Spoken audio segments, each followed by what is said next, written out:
You might be wondering why I'm not wearing StaleMates stuff. I'm not wearing Barbarian Apparel stuff right now. Shout out to Barbarian Apparel. Also, shout out to Spider Matte Tape. Scroll down. If you guys need matte tape for this upcoming season, scroll down, click the link to Spider Matte Tape, and you will have the best matte tape in the game. I know I say that a lot, right? But it's not matte tape that's been sitting around a warehouse. This stuff is fresh, sticky as ever. I believe in it. You should believe in it. We're going to be using it this Friday at StaleMates Street League 2. So check it out. $3.99 for the Patreon. There's still tickets available. Scroll down. Click the link down below. We'll see you there this Friday. So shout out to Barbarian Apparel, Spider Matte Tape, and StaleMates Street League 2 this Friday. But the reason why I'm wearing this sweatshirt and the reason why I'm wearing this hat that says the 2000 NCAA Wrestling Tournament Championships is because this is my fan hat. I'm putting on my fan hat right now. You guys don't come to StaleMates for the technique breakdowns. You guys don't come to StaleMates for the insight on middle school and high school wrestling. You guys don't come to StaleMates for me to tell you why, this guy's a better wrestler than that guy. You come to StaleMates because you guys want me to break down the beef and the tea and the drama and give you guys the nitty-gritty of what goes on in the wrestling world, right? There's plenty of other people out there that can give you that other stuff. But you guys want the tea. You guys want the drama. And we got a little bit of it today. We got Ben Askren going head-to-head with Jordan Burroughs. Two pretty monumental guys in the wrestling world. Two guys that, to me, was a huge influence on the reason why I love this sport, right? Jordan Burroughs probably more so. He was coming up in the international scene and he was winning gold medals and this and that when I was coming up in high school. I bought his merch. I bought his tennis shoes. I bought his wrestling shoes. I got his autograph. I've taken pictures with him. You get the point. Ben Askren, same thing. I bought his stuff before. I don't think I've ever met him before in person. But there are two guys that, to me, are influential. And the topic of discussion was this tweet by Jordan Burroughs. He tweeted out on October 19th, "Note to all young wrestlers, you can still be the best in the world without telling everybody about it on social media. Just put your head down and put the work in." To me, that's a pretty non-controversial tweet. Read it the first time and I was like, okay, that's a good message. I like that. I don't like when people... Nobody likes that guy that's always telling you, oh, I'm going to do this, I'm going to be this, I'm going to do that. Okay. Nobody cares. Just newsflash, nobody cares. So at the core of this tweet with Jordan Burroughs, I actually 100% agree with him. This tweet ended up being somewhat controversial. It got RBY to chime in. It got AJ Ferrari to chime in. And that's kind of where we are right now. AJ Ferrari was supposed to debate Jordan Burroughs on this topic because AJ Ferrari, didn't necessarily agree. He was kind of making the point that, sometimes you got to say this and that and use social media as a tool for NIL, especially now, which NIL wasn't around when Jordan Burroughs was in college. But nevertheless, there's people saying, guys have to do this kind of stuff because of these deals that they're getting now and the money that they're getting now. AJ Ferrari ended up not making the FRL episode, so we got Ben Askren versus Jordan Burroughs. And they both raised good points. This isn't any, I'm not taking any sort of side, and I'm not telling you guys to take any sort of side, but I wanted to express some thoughts as a fan. I'm not an expert in wrestling. I'm not an expert in technique in this now. You guys get the point. I say that a lot. I am an expert fan. I will say that. Heck, the Texas freaking court system was this close to using me as an expert witness in wrestling consumerism, something like that. It didn't happen, but I'm a wrestling fan. And Jordan Burroughs, to me, is like the number one guy. I'd love to freaking interview him someday or just talk to him, just see what's going on, because to me, I think there's a ton of people running around wearing Jordan Burroughs shoes and T-shirts and this and that because of the success that he's had and the role model that he's been for a lot of kids, just like me. When they were talking on this episode, Jordan Burroughs said one thing that to me is mind-blowing. He said he remembered tweeting something like, the next time I tweet, I'm going to be a gold medalist and stuff. And Jordan Burroughs said that he would not do that now. And to me, that's mind-blowing because and I'm twisted in the head. I totally understand that. I like people who kind of ruffle feathers up.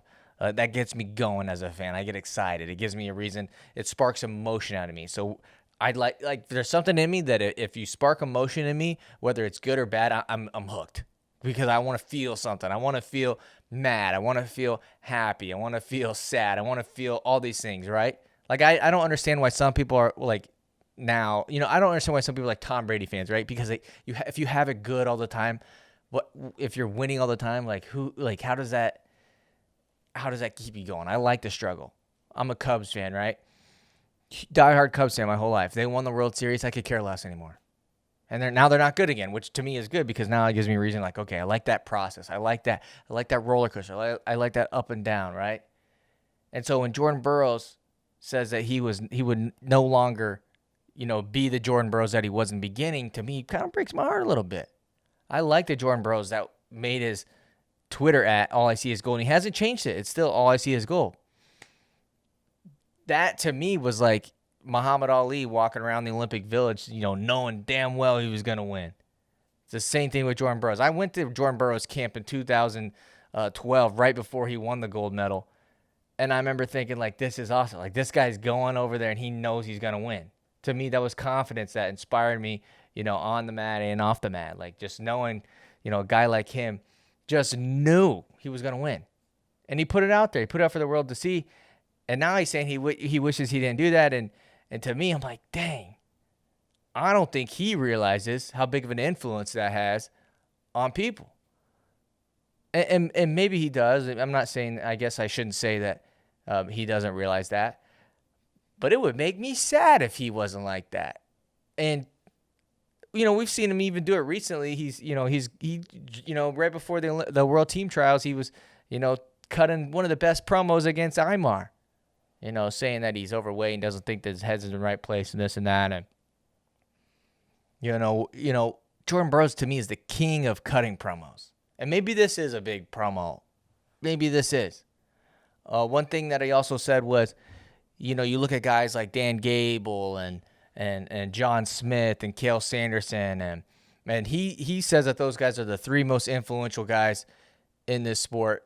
And none of them really use social media. And he said, even matter of fact, most people haven't even seen most of their matches, which I would agree. And he says the one match that they have seen, it's Dan Gable losing. And I would agree with all that. But if you think of, and he said that they don't use social media and they're, huge influences, right? It's more important about the winning. I would also agree with that. If AJ Ferrari wasn't good at wrestling, people wouldn't care if he, did all that antic stuff like that. There's all kinds of characters out there that we don't care about because they don't have those results, right? But there's one person that Jordan Burroughs left out for being the most influential people in wrestling, and that's himself. He's out there. He's on that Mount Rushmore. To me, it's Dan Gable, it's Cael Sanderson, it's John Smith, and it's Jordan Burroughs. To me. We can argue that all day, right? But Jordan Burroughs did use social media to promote himself. To me, Jordan Burroughs wrote the book on how to sell merch. He made his Twitter name All I See Is Gold. He was tweeting that stuff. I went out and bought that merch.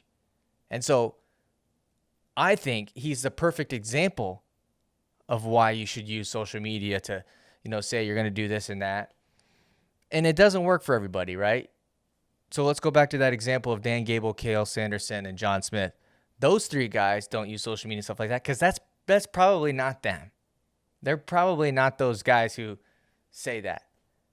And that's kind of like you look at a guy like Spencer Lee. Spencer Lee doesn't really use social media like that because he is probably not him deep down. And so why would he, right? I don't think that if you were deep down, you're not one of those guys. I agree with Jordan that you should, just let the wrestling speak for itself. But for some people, I think that they need something else going on. They need that kind of confidence. They need that kind of cockiness. And I don't always think that, okay, let me say this. Do you think that if Muhammad Ali had Twitter, that he would have been using it to cut some promos? I think he would have been. And I think you probably think that Muhammad Ali would have been using Twitter. He would probably have been tweeting a lot.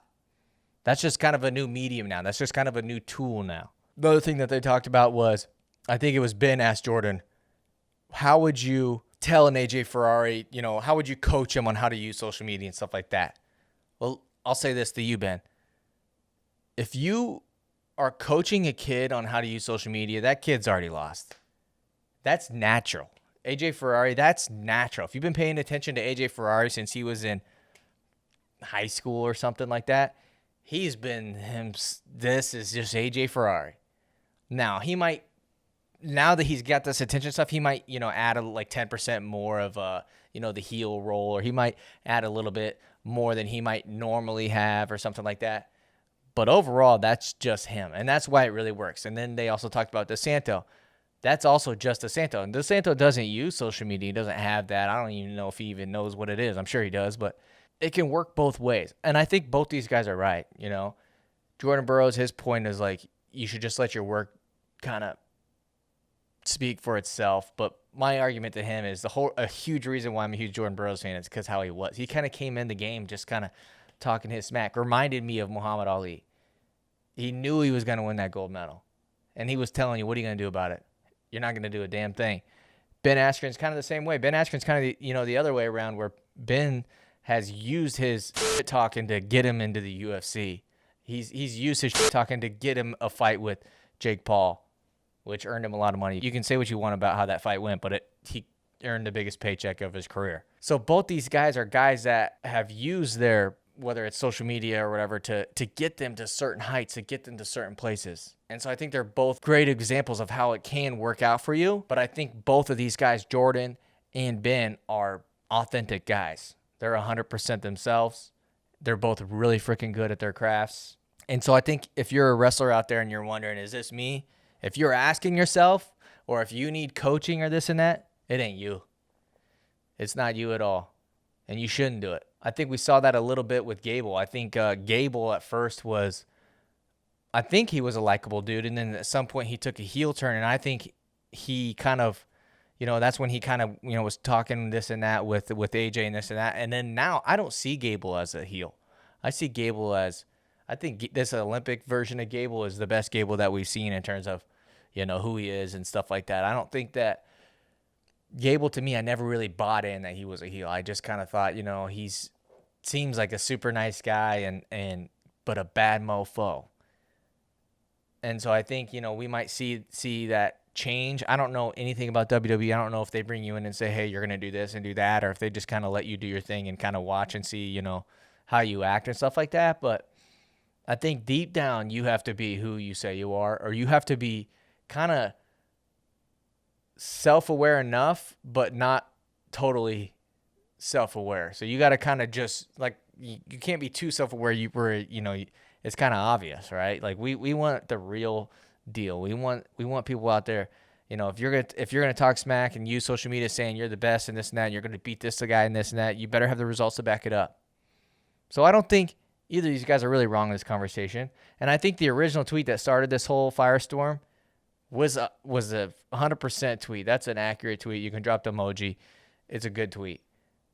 But then, I just didn't like hearing that he wouldn't do that, because me, that's what brought me in.